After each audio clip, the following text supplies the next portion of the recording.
Welcome, Radiant Souls. I'm Araenia Susan from Being Human and Sacred Relationships. Today, we're looking at the concept of how true is the truth. Well, it's something I've heard bandied around a lot recently. People claiming to be in their truth or calling other people liars, saying that, well, that's not true, or that can't possibly be right. Well, I see it this way. It's a really interesting thought. How true is the truth? Well, first of all, the truth is only ever a perspective. It can only ever be how we perceive what happens, what we have experienced, and how we view what goes on in the world. Of course, there's agreed upon facts that people like to label as the truth. Say, for instance, Friday comes before Saturday, or the sun rises, the sun sets.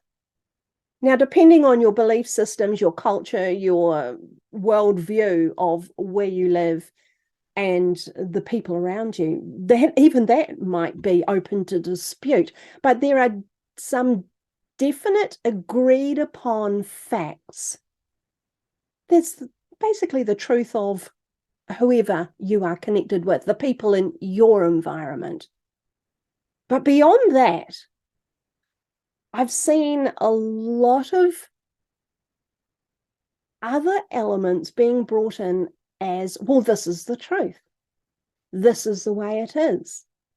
This is what it means. This is how everybody should be looking at this. And every time I hear that or see an example of that, I think, not sure about that. I want to look into this further, because the truth is only ever our perception, our way of seeing the world. Imagine for a moment that you're colorblind and everybody is saying to you, the grass is green. And you think, well, actually, when I perceive the grass, it's pink or red. It's not green at all. Or my perspective of green is someone else's perspective of red. You know, it's open to differentiation. What if somebody was saying to you, wow, the weather's really rotten today. You know, it's pouring with rain, and you know, it's just an awful day. But perhaps you are somebody that has been wanting to have your crops, your trees, your garden, or your water tanks filled. And for you, it's anything but a rotten day. It could be the best day that you've had in ages, because finally your crops are getting watered. Your water tank is filling up. So what one person perceives as truth for them is not necessarily the same as what somebody else perceives. Also, the truth of a child or our childhood experiences is very different from the truth of an adult. Let's just say, for instance, here we are at 5 years old and we've just started school. Now, that could be open to differentiation as well, because maybe where you live, school does not start at 5 years old. Where I am here in New Zealand, pretty much on our 5th birthday, we go along to school. So I'm basing this on my experience. So 5 years old, I have a worldview that I've already created about how things are, how things work, and how things will be. And then I go along to school and I experience an adult who has got a very different perspective to me, based on their experience, based on their occupation, and based on whatever list of viewpoints and biases they bring into their everyday. So I come along thinking, well, my truth is that if I'm told to sit still and not move, I'm being punished. Maybe that's what I think, because, and this may have come from, go and sit on the stair, sit in the corner, go to your room, all of those kinds of things that I may have experienced as behavior modification, otherwise punishment, as a child at home or wherever else with my family. And so this teacher comes along and, not realizing that, says, come and sit quietly on the mat, do not move, I'm going to read you a story. Now, this is about, for her, avoiding distraction. And she can see no reason why sitting quietly, listening to the story is a problem. But if I'm a child who has had my behavior modified by having to sit still, not move, whatever it is, to me, that could feel like it's punishment. So she's perceiving this truth, this situation, in one completely different way. And the child could be perceiving in a very different way themselves. Now, we see this all the time.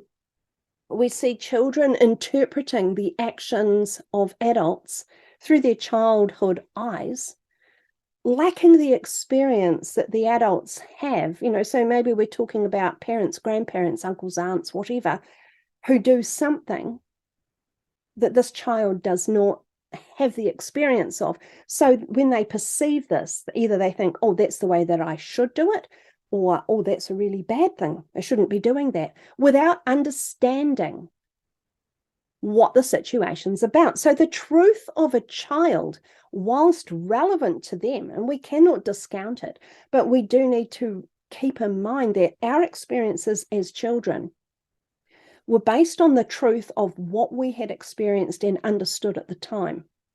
And that when we grow through the stages, when we look back at what happened there, our perception could be very different, or we could have carried that childlike understanding through, and we're still perceiving that as truth. So again, the perception of a child and the perception of an adult can be completely different. So all in all, my truth can only ever be my truth at this exact point in time, not my truth in the future or my truth in the past. If I brought that through from the past and it's still relevant and has not changed its perspective, that's how I am right now with my truth. Now, if we add on top of that we've got two major mindsets. We just have Yelena make a guest appearance here. This is Yelena. We love working with Yelena because she's a really good model of how our mind works. So this is the outer layer. This is the physical part of us that we see, we hear, we experience.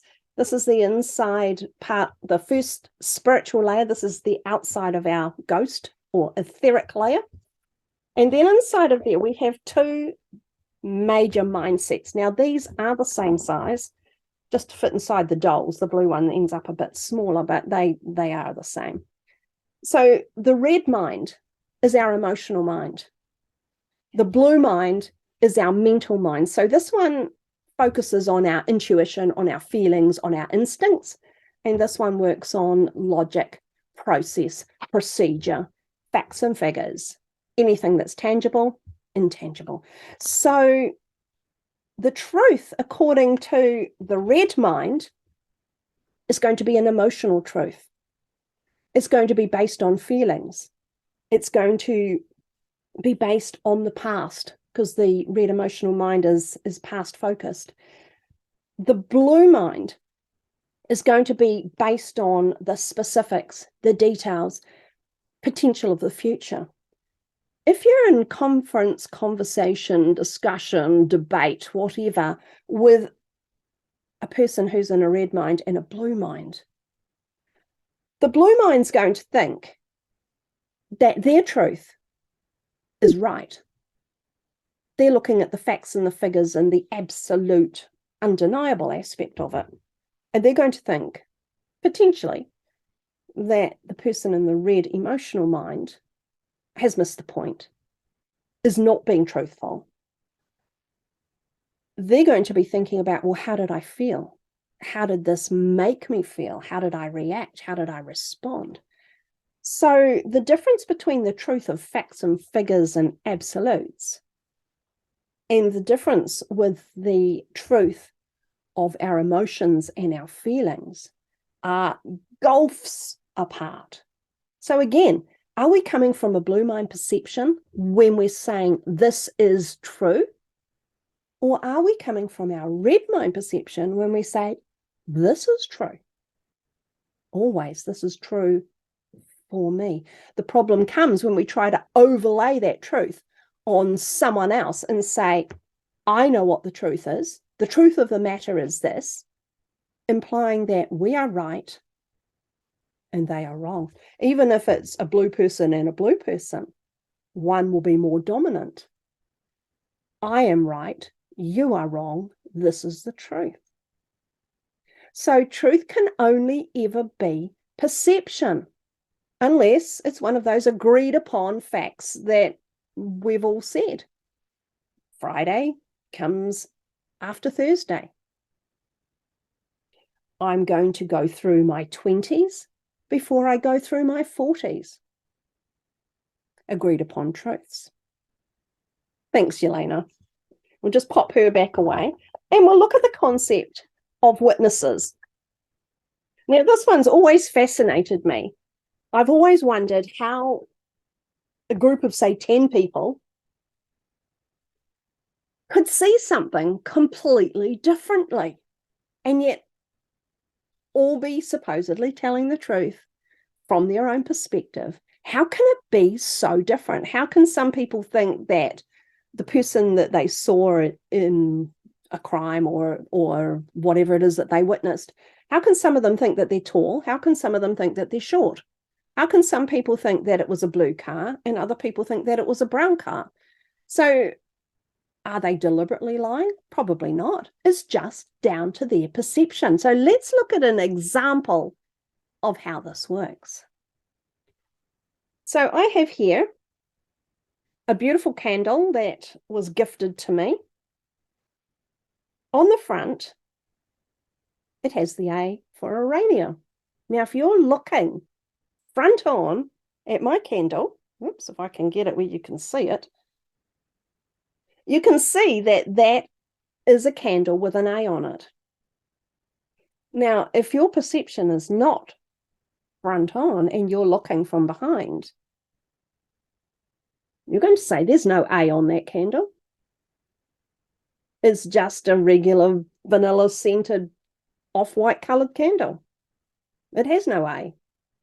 What if you are looking from above, bird's eye view? Are you going to see the same? Wow. You're going to see a gold disc. But are we still looking at the same candle? Is the truth of it that this is the same candle that we've all seen? Well, it is. What if you're seeing it from below? You're going to see the bottom. It's got a label, sticker or something on it. Or if you're looking from this angle, you're going to see it here.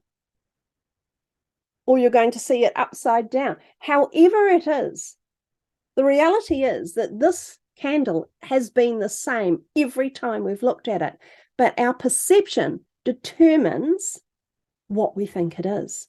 So if I was a witness talking about this candle, I'd seen it this way on, I'd describe how it had the capital A on the front of it and a gold lid.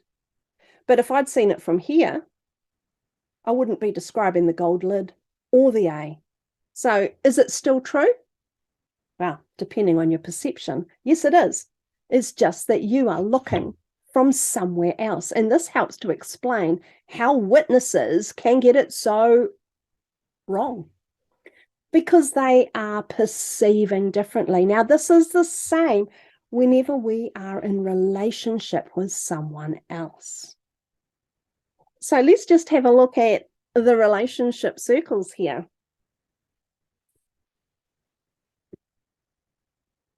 We'll pop one person in here.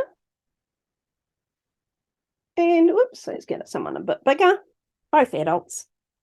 Two adults have some kind of communication or relationship with each other.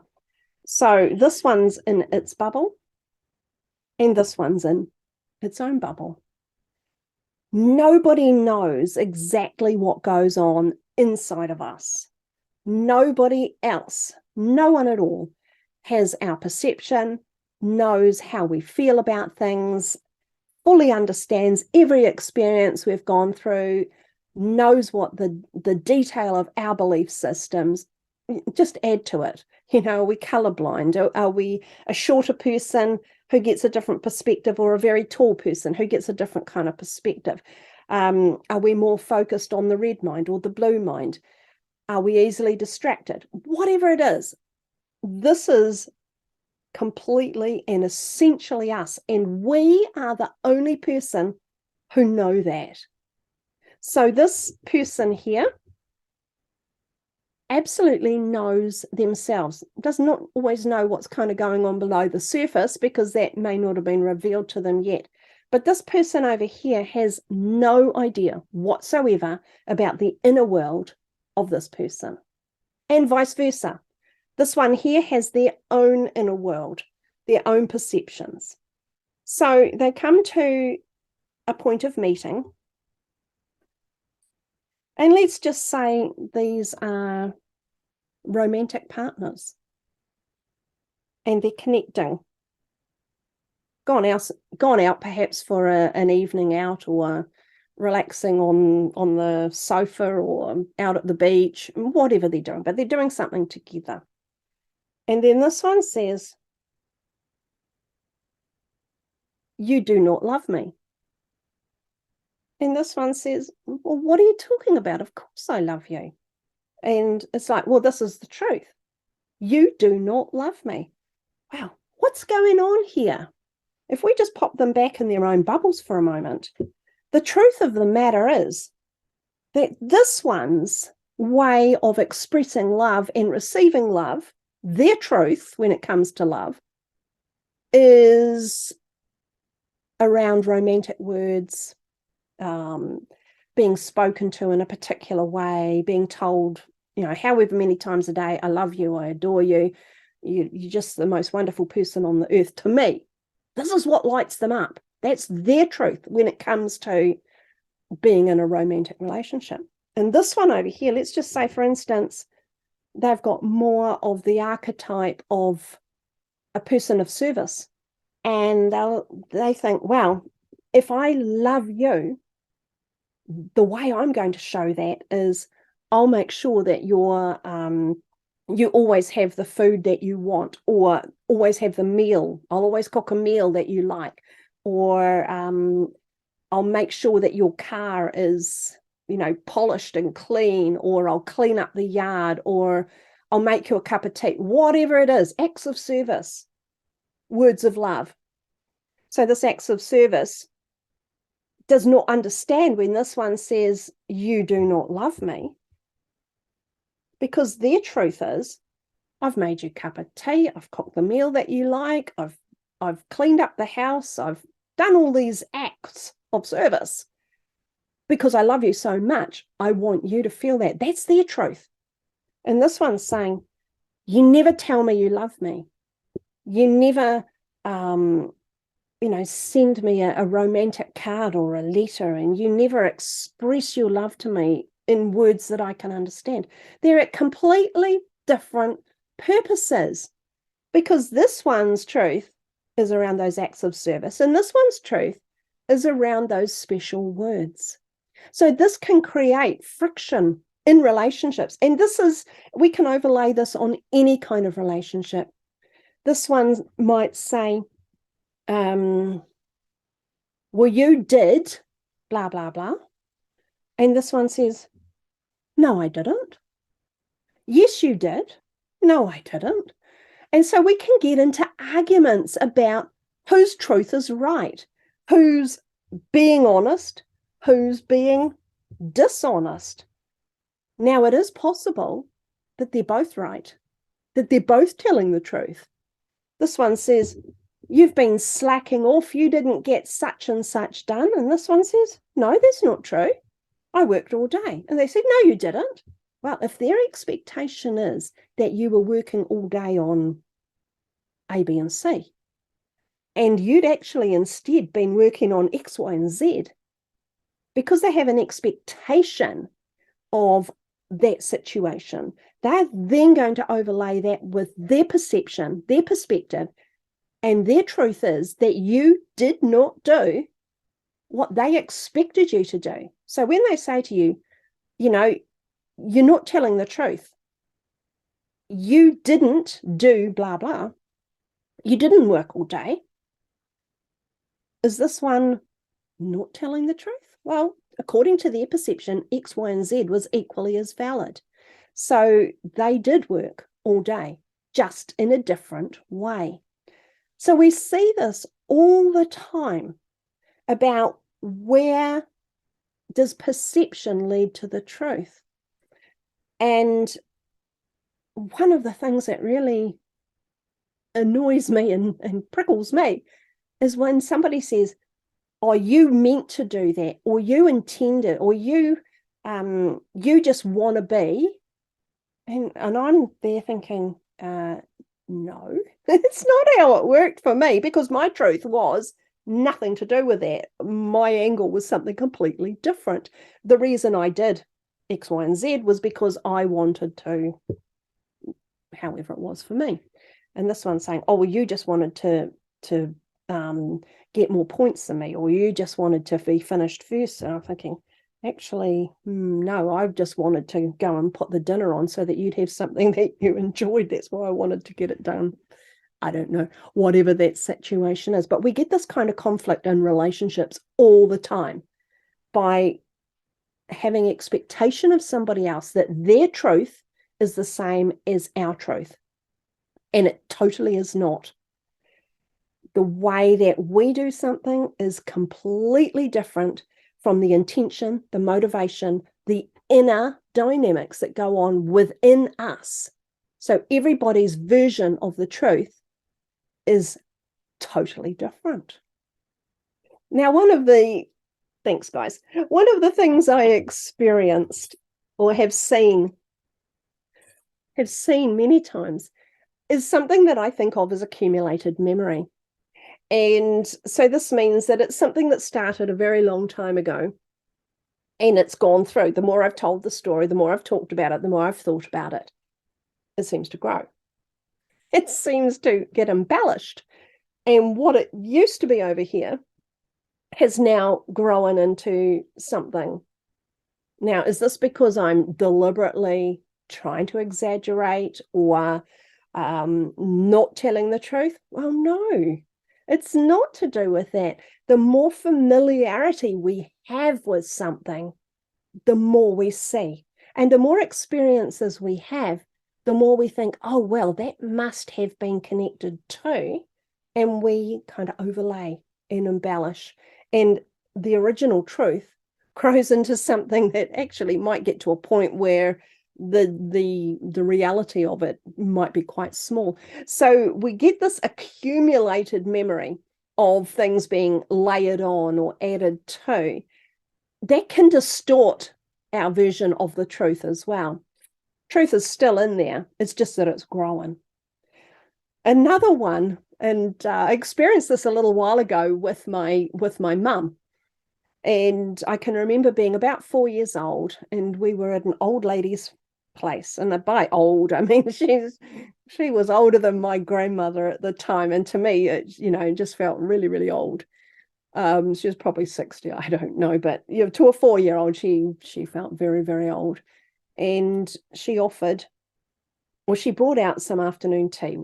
The adults were all having a cup of tea. I had something, I don't know, a little bit of juice or water or whatever it was. And there was cake on the table.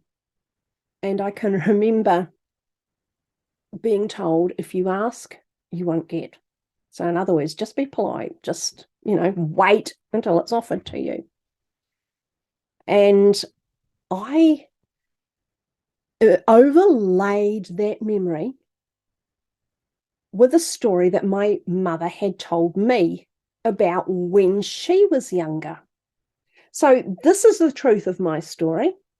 Just sit quietly, wait until you're asked. If you ask or whatever before it's the right time, you're not going to get any. So that's my story. Yep, the old lady, all that. Well, Mum, probably around about the same age, had also gone to visit an elderly relative, and she had been told, always take the piece of cake that's closest to you. So when the cake comes out, it's all cut around, and there's a big third or a half or whatever it is that has not been cut yet. And as the person hands the cake and offers it to my mother, it's offered in a way that the biggest piece was right in front of her. So being dutiful, doing what she'd been conditioned and shown to do as a wee child, she went to take the largest piece of cake because it was the piece closest to her. As she does that, well, she gets told off. What do you think you're doing? It's just, that's greedy, blah, blah, blah. And so she told me that story. So we both had a story about cake when we were about 4 years old. Many years later, I'm talking to my mum, and because I'd heard this story many times by now. And I said something to my mum about, well, when I was a child, do you remember when I was a child and we went to this place and the lady offered me the big piece of, turned the cake plate around, and I felt like I was being offered the big piece of cake, and I got told off. And she said, that's not your story, that's mine. And it's just interesting how sometimes we can take on someone else's truth, their story, and honestly really think that it's ours. I had connected my 4-year-old experience with my mother's 4-year-old experience and merged them into one. So this is how truth can be distorted as well. Did I intentionally say something that was untrue to my mum? Well, no, of course I didn't. It's just that the way I had perceived it, my perception of what the story was, had been filtered by somebody else's, and especially my mum being very close to me. I'd taken on her story as my story. So there's another way that the truth can be possibly not quite as real as we think it could. So I guess that leaves us with a situation of when is the truth not the truth? How do we know the difference if we all have different perceptions?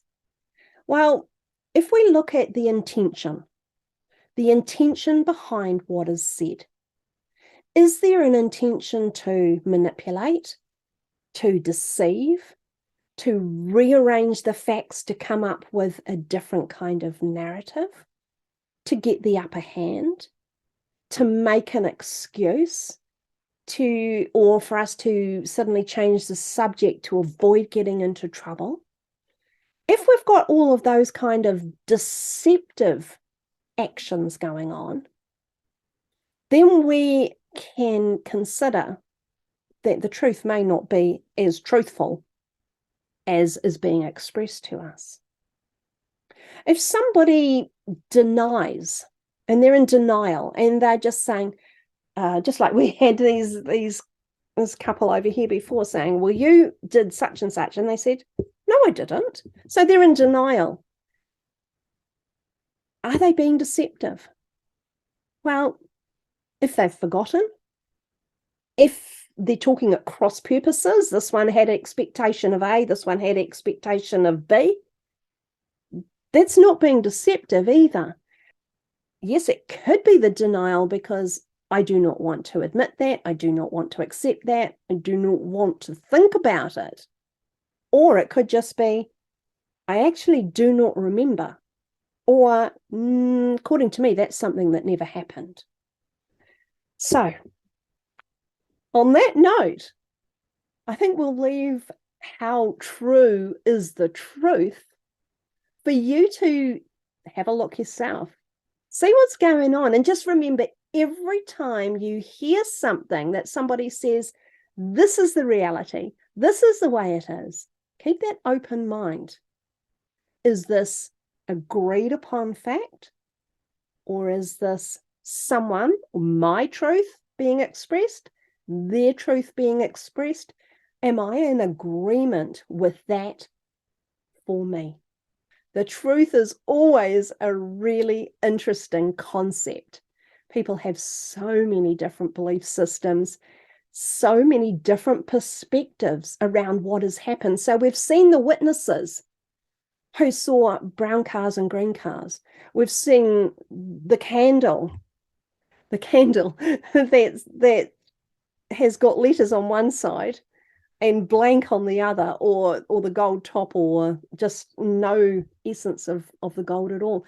We've seen Yelena's emotional mind and her logical mind. Now, every one of these has their own valid truth, but when you package them all together, your truth is your truth alone, and somebody else's truth is their truth. So whenever we're weighing up how true something is, just to keep in mind, is it an agreed upon fact, or is it perspective that's coming from someone else? Bye for now.